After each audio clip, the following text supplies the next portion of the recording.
வணக்கம் என் இனிய தமிழ் நெஞ்சங்களே. நீங்கள் துலா ராசியாக இருப்பின் அல்லது துலா லக்னமாக இருப்பின் சித்திரை நட்சத்திரம் 3ஆம் 4ஆம் பாதம், சுவாதி நட்சத்திரம், வீசாக நட்சத்திரம் 1ஆம் 2ஆம் 3ஆம் பாதத்தில் பிறந்தவர்களே நீங்கள்.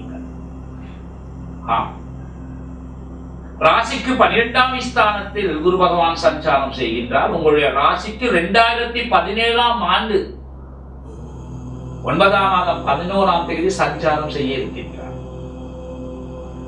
ராசிக்கு 12ஆம் ஸ்தானம் என்று சொல்லும் போது கூடாத ஸ்தானம் தான், மறைவு ஸ்தானம் தான், கூடுதலான பண விரயங்கள் ஏற்படுத்தக்கூடிய ஸ்தானம் தான் என்று தான் நாங்கள் உணர வேண்டும். ஆனாலும் அவர் துலா ராசிக்கு 12ஆம் ஸ்தானத்தில் இருந்து உங்களுடைய ராசிக்கு 4ஆம் ஸ்தானத்தையும்,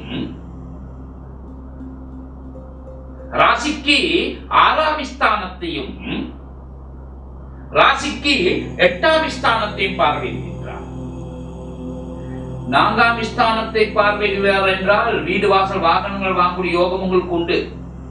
எனவே துலா ராசிக்காரர்களால் நீங்கள் பயப்பட வேண்டிய அவசியம் இல்லை. 6ஆம் ஸ்தானம் பார்வையினால் சத்துரு தொல்லை, கடன் தொல்லை, நோய் நொடி இல்லாமல் வாழக்கூடிய யோகமும் உண்டு.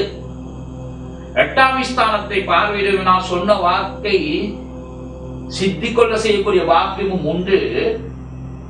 ஆயுள் தோஷம் இல்லாமல் வாழக்கூடிய யோகமும் உண்டு என்று தான் சொல்ல வேண்டும்.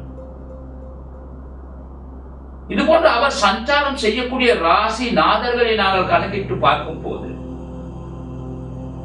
துலா ராசிக்கு 11ஆம் ஸ்தானாதிபதி சூரிய பகவான் அவருடைய நட்சத்திர சஞ்சாரம் செய்கிறார். அக்காலத்தில் நல்லதொரு தனபாகிய யோகத்தை நீங்கள் பெறுவீர்கள். யாருக்கும் அடிமையில்லாத ஒரு வாழ்க்கை வாழ்வு. இது காலம் வரை நீங்கள் யாரிடமாக கடன் வாங்கினால் அந்த கடனை செலுத்தக்கூடிய யோகத்தை நீங்கள் பெறுவீர்கள். பிறகு 10ஆம் ஸ்தானாதிபதி நட்சத்திரத்தில் சஞ்சாரம் செய்வார். சந்திரனுடைய நட்சத்திரம். இது சுபம். தொழில் பாக்கியம் சுபமாக அமையும். செய்தொழில் வியாபார யோகங்கள் சித்திக் கொள்ளும்.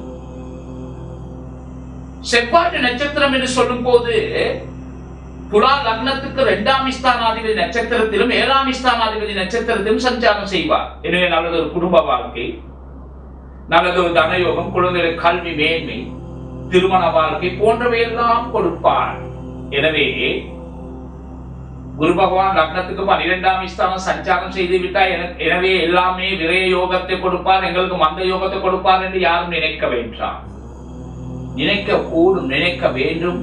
உங்களுக்கு நடைபெறக்கூடிய தசா சுபம் இல்லாவிட்டால், பாபாதிபதியுடைய தசா நடக்கும் என்றால், அல்லது அஷ்டமஸ்தானாதிபதியுடைய தசா நடக்கும் என்றால், அல்லது சத்துருஸ்தானாதிபதியுடைய தசா நடக்கும் என்றால் வாதங்களை ஏற்படுத்துவார் என்பதை நாங்கள் தெளிவுபடுத்த வேண்டும். இப்பொழுது நாங்கள் உங்களுடைய பாப்பாதிபதி யார் என்று நாங்கள் பார்க்கும் போது சூரிய பகவான். யோகாதிபதியும் அவர்தான், பாப்ப தோஷத்தில் ஏற்படுத்துவது அவர்தான். எனவே யோகாதிபதி பலனை இழந்து விடுவார் சூரிய பகவான். பாப்பாதிபதி பலனை ஏற்படுத்தி. எனவே சூரியனுடைய மகாதசா உங்களுக்கு நடைபெறவே கூடாது. அப்படி நடைபெற்றால் அவர் பாவியாகி விடுவார். அப்படி சொல்லும்போது பல கஷ்டங்கள்.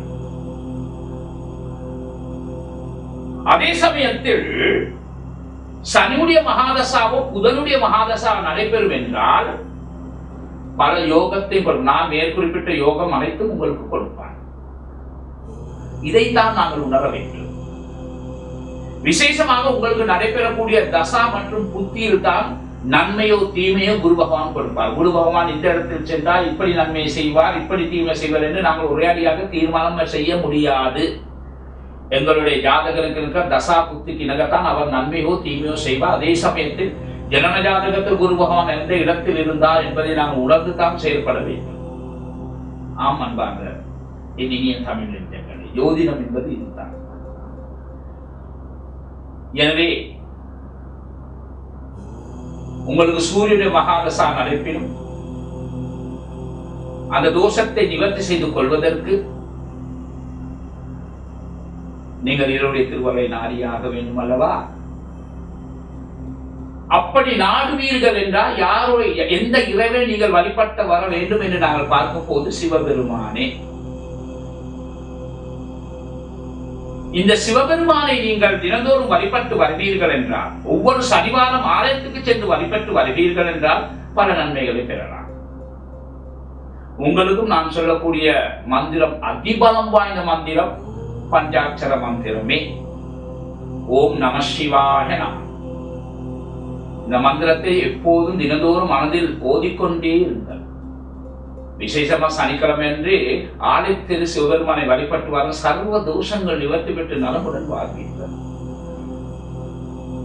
ஓம் நம சிவாய நமஹா என்ற மந்திரத்தை எப்போதும் உச்சாரம் செய்து கொண்டிருங்கள். சுபயோகத்தை பெறுவீர்கள், பெற வேண்டும் என்று வாக்கு கூறி துளாராசி அன்பர்களிடம் இருந்து வெளிப்பற்றி செல்கின்றேன். வாழ்க வளமுடன். ஓம் சாந்தி சாந்தி சாந்தி.